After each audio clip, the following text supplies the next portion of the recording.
Understanding credential stuffing attacks. Hey there.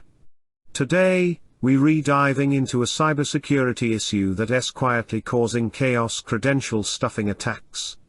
Did you know that these attacks make up about 41% of all cyber attacks across the globe? That's almost half. And the financial impact? A staggering $6.6 billion lost every year. That's not just big companies, it trickles down to individuals like you and me too. Credential stuffing is a growing problem. It hits organizations across every industry and affects millions of people. So understanding how it works and how to defend against it is more important than ever. Let us unpack it together. What is credential stuffing? Alright, so what exactly is credential stuffing? It starts with automated attacks. Hackers use tools, software, bots to take stolen usernames and passwords, and try them across many websites. They're not doing this manually. It's all automated, making it fast and scalable. Next is the massive scale. We're talking about big breaches like the LinkedIn hack in 2021 that exposed 700 million accounts. That's the kind of goldmine attackers love to tap into. And here's the real kicker: the password reuse problem. Over 60% of people reuse the same passwords on multiple sites. That means if your password was leaked once, hackers can potentially access a bunch of your other accounts. It's like giving them a master key. How credential stuffing works. So how do these attacks actually happen? Let us break it down. First, there's bot deployment. Attackers unleash an army of bots, little automated programs that attempt thousands of logins per second. Then comes target selection. They don't just randomly pick websites. They go after high-value places like API endpoints, web portals, and mobile apps, anywhere people log in. And again, this is happening at a massive scale.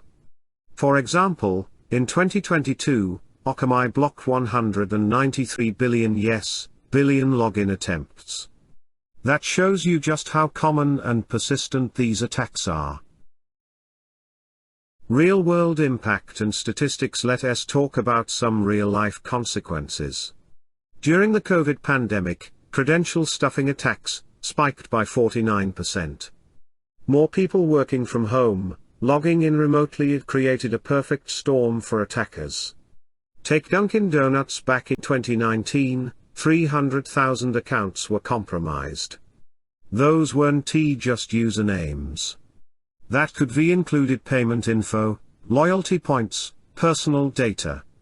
Or consider Zoom in 2020, 500,000 user credentials were exposed.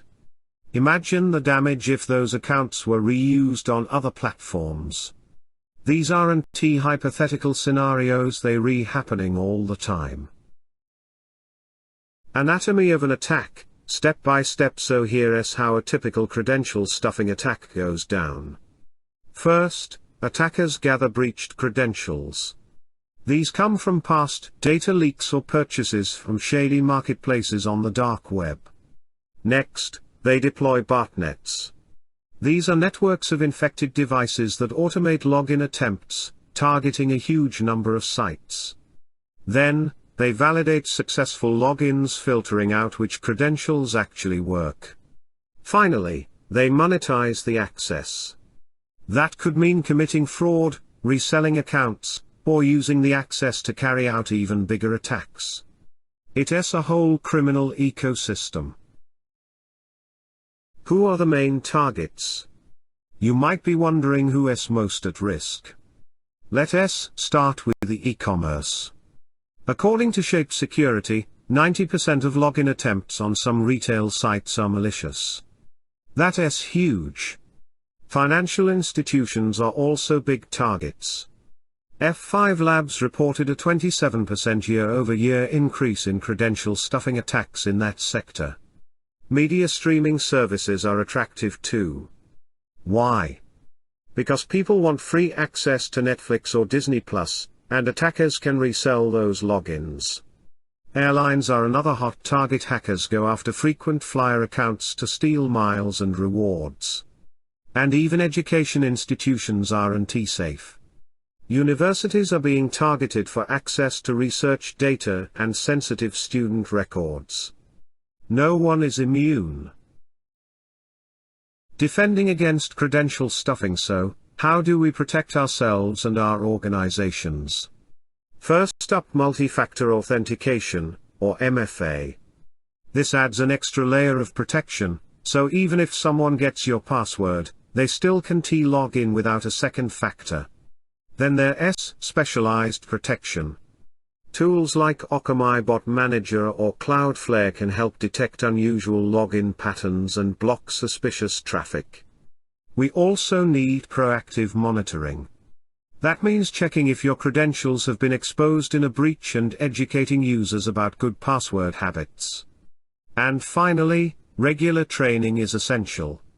Simulate attacks, practice your incident response, and always keep your security protocols up to date.